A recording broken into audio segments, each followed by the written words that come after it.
Alright everyone, today we have something a little bit different. So I was sent this thermal camera by Qianli, which they are a manufacturer of tools, and they asked me to do a review on it. They're not paying me to make this video. All opinions on this are going to be my own, but they simply asked me, if we send this to you, can you do a review video if you think it's worth it? Otherwise, don't worry about it. So I like when companies have that attitude. I usually will not accept any products for companies that ask me to do promotional videos, but I will do honest reviews on things that I think that it is worth it. So here we have this new thermal camera. This is the SuperCamX, and my first impressions when taking it out of the box is it felt very high quality. All of this is aluminum. I didn't really tighten this, so it's a little bit loose there. There's a little bolt here that you could turn. Really simple, really nice construction here. The entire thing is aluminum. I really don't like when you buy an expensive product and it feels cheap. It just has that plasticky feel. This is not like this at all. The entire design, the entire thing is brushed space gray, brushed aluminum. The base right here for a board is silicone, or rubber silicone. Which is really nice when you have a board on top of it. It's heat resistant, and it's really a really nice touch for when you have a board on top of it. We have adjustable focus on the camera here, and we can adjust the distance. So if we want to take a really good high resolution picture up close to whatever component we're measuring, then we could do so, because we could adjust this and then adjust the focus accordingly. Now, a lot of thermal cameras get away with using a low resolution IR sensor with a higher resolution visible light camera. Now this camera here is a little bit different here. This is a pure IR camera, so there is no visible camera here. This is pure IR. Could try and get my camera to focus on it, which we probably won't, but there we go. So this is pure IR. The resolution here is going to be 260 by 200, which is actually very good for thermal imaging. Most thermal imagers are under 100, which is not very good, but they do the job decently. So we're going to go ahead and do some tests here. We have a 820-00840 with a shorted backlight output, so we're going to go ahead and try and figure out what's going on with that, and then we'll start doing some tests on there. Before we get to the board, I just want to show you the overall resolution of the camera, and we'll go from there. So I'm just going to do like some quick imaging around the room and of myself, and we'll go from there on that and just see how it does both close up and far away. Before we get any further, let me tighten this base here with the provided tool, because I don't want people seeing that and thinking that it's a bad impression simply because I didn't have it tightened. So there's no more wobbling here. This is rock solid. It's not moving around. So let's go ahead and do some imaging. Okay, here we have the built-in software here. Now, one thing you don't want to get thrown off by is you'll look at this and say, oh, this is super high resolution. Well, no, remember, we have a focus here, so we need to adjust the focus. That's what I'm doing right now. I'm going to get this nice dialed in. Right about here is a good focus, and if you look at that thermal image, that is a really crisp thermal image compared to what you're used to with a lot of the other lower resolution thermal cameras. You could actually see when I breathe in and out. So it's very sensitive to quick temperature changes, which is something that I really like. Now it is about 104 degrees outside right now, so we'll try and look at my door right there.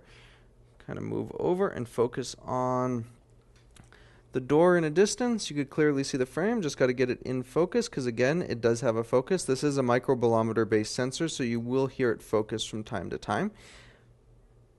And look at that. That is pretty good. I mean, for a thermal imager, that is good resolution. Normally you're used to seeing a lot lower resolution, and you'd have to pay for something really expensive to get this kind of detail and resolution out of a thermal camera. So this is really good on distance. We see I have my Wi-Fi router there, my router under the table. Try and zoom in there. Highlighted it pretty well. Just gotta get it in focus, and that's pretty good right there. You can see the router behind the chair, so it has does a good job of picking stuff up at a distance. We have my air vent, my light right there. Now, that's one thing. Now, let's see how this actually compares when working on a PC board. So that's what we need to do next. Let's go ahead and diagnose this 820-00840 and go from there, and let's see how it does. Okay, now, I've already kind of previously diagnosed this board. I haven't diagnosed it. I don't know what component is bad on it, but I do know it has a short on backlight output. So I'm just going to measure again just to show you guys. I have about 40 ohms on backlight output, which is too low. So I just did a visual on this board and it looks mostly unremarkable. So we don't have really any signs of damage. There's some junk here, some minor corrosion, but it's nothing crazy. Like there's no exploded capacitors or anything like that. It looks fairly unremarkable. So with this being said, I'm going to go ahead and inject voltage here, and we will get our board.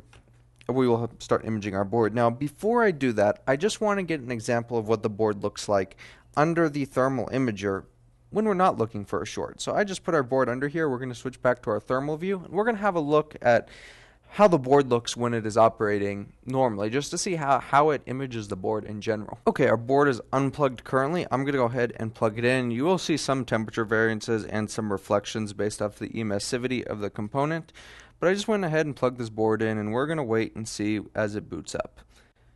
So we should start seeing some temperature changes, and most notably our processor. So I have my distance from the board. It's about 2 inches away. So I'm going to try and get it in focus. Now, the further away you are from the board, generally the worse image you're going to get. So if you're really close up on the board, you will get a higher image. Now, this is a higher resolution image if you're closer up to the board. But we could still see components clearly about 2.5 inches away. Now, this is our camera IC right here. So this is our camera IC, and this is actually a ceramic chip. But you could actually see the underlying die structure on this. Now, what about if I go up really close at this? Let's zoom way in. So we're really close to it. I'm going to get my focus right. You will have to play with the focus a little bit, but that's like with any camera basically. And look at that. So we're pretty close up the board, and we could see that chip clearly, and we could see that exact spot, and we could actually see traces as well. So I can see a couple traces getting warm there, and I could see the outline of a bunch of other traces. I could see that the Thunderbolt controller under that shield is getting warm. Let's see, I'm just messing with the focus again. You will have to mess with your focus on certain areas to get a better image, but this is a pretty crisp image. So I've used FLIR imagers before, some other brands as well, and this so far I've never seen detail as far as at trace level like this compared to what this is producing. Here's our Wi-Fi IC and around our Wi-Fi IC. Yeah, so temperature changes can troll you too, like that. We saw it look like it was getting really hot, but it wasn't. You can see we have an inductor here. None of this is a problem. This is all just looking at the board in general to get an idea of what this can do. And what's actually surprising is, again, its ability to visualize traces and temperature changes on traces themselves. Because, like I said, I would expect that with something with a IR and visual, but this is pure IR. And that's pretty incredible because that could help you trace something down, like if a component's pulling too much power and the trace itself is getting hot. So that's pretty interesting.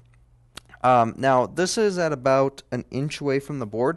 I'm going to take it even closer to see if we can get even a higher resolution image, because if you're looking for something that's shorted, you may want a higher resolution image here. So I'm going to adjust my focus here as much as I can and see if we can. This is pretty much right up on the board. Look at that. I even have it focused like right up on the board, and that'll tell you right where something is getting warm. This is our CD3215. This is normal function here. This does not indicate a problem whatsoever. Alright, the backlight line emits about 50 volts, 54 volts to be exact, and it gets dropped down under load when the system is turning on. It'll be dropped down into the 20s usually. So I'm just going to pick the end capacitor right here. I'm going to solder a little wire here. So I'm just going to get some fresh solder on here to make it easier for me.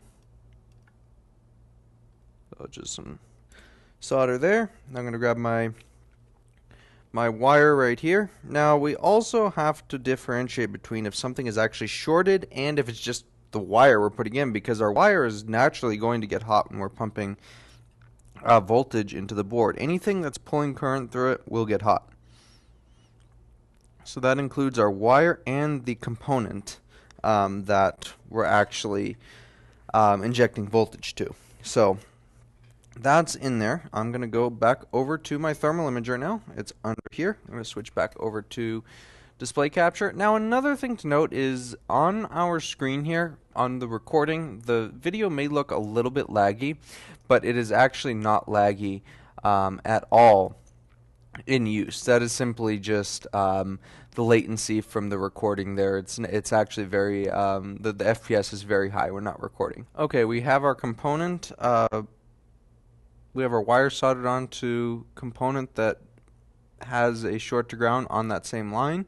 So focus is going to be kind of hard when it's like this because the reflectivity is so high because the board is not actively emitting heat. I'm going to go ahead and clip my ground alligator lead on. Again, we're going to be running about 10 volts through this.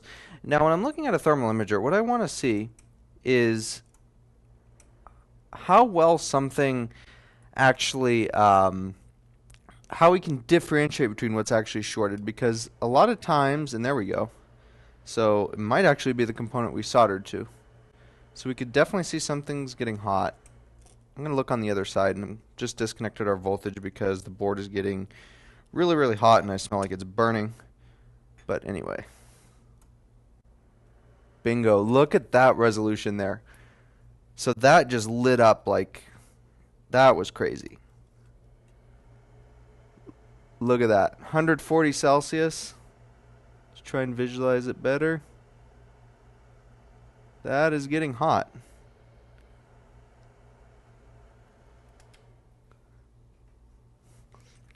Could actually see how quick it actually adapts to temperature changes. My FLIR, for example, what my FLIR would have done here is it would have calibrated as soon as the temperature changed like that, and we would have missed that. So if you're looking for like power cycling or rapid temperature changes, this is excellent.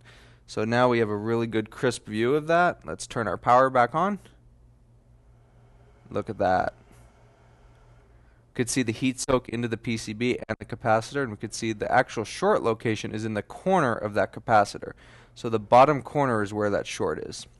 Now another cool feature in this is it has this like it's called electricity leakage quick check. Now this just helps you visualize where it's at, and it shows you where it's at. I don't think that would work too well for something like this that's something is getting so hot, but we could clearly see what shorted there. So I stick to my favorite color palette here is iron, which I just showed you. There's a few other color palettes that you can use.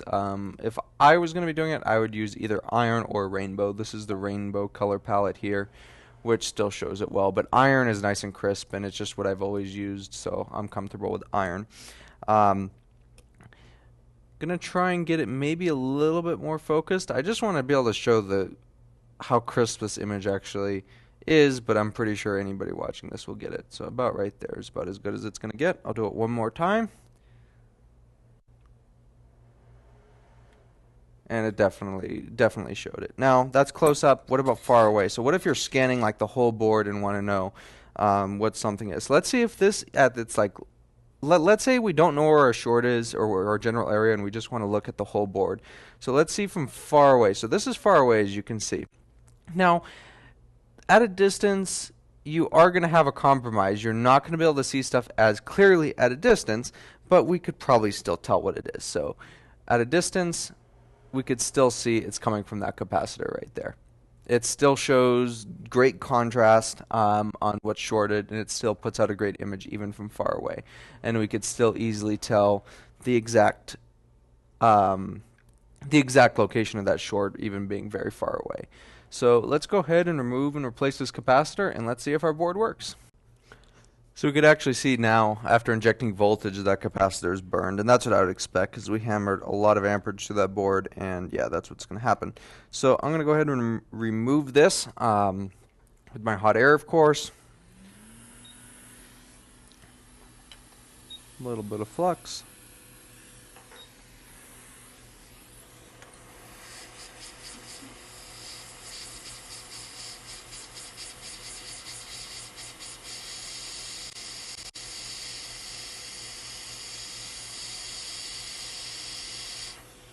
Now it's off. Now I want to look at this capacitor because the thermal imager showed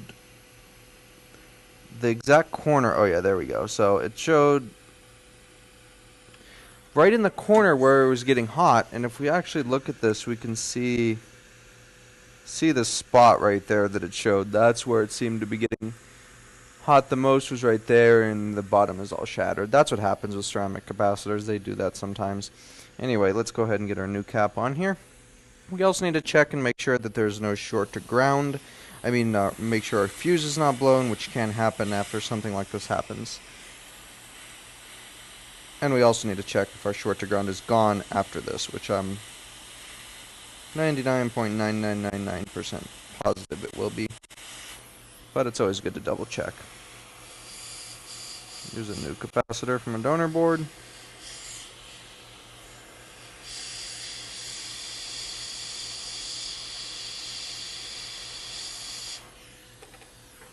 A little bit more flux there.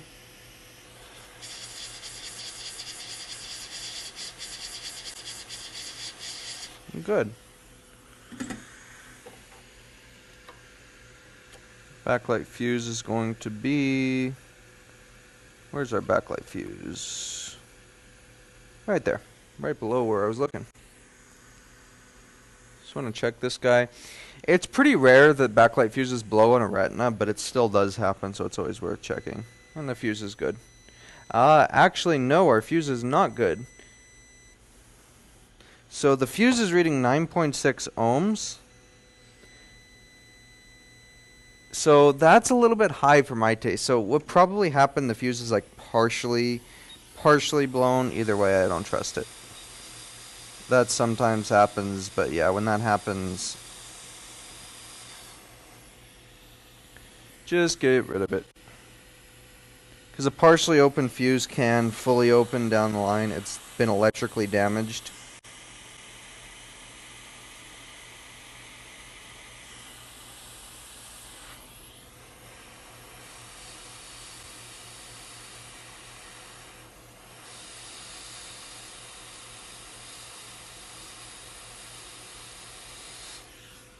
There's that. Let's go ahead and throw this back in the enclosure and see if it works. Alright, we have our board set back in our enclosure, so we are going to plug this in and see if this turns on. So let's wait for it to boot up. It's in the boot up process now. We should get an Apple logo very shortly here.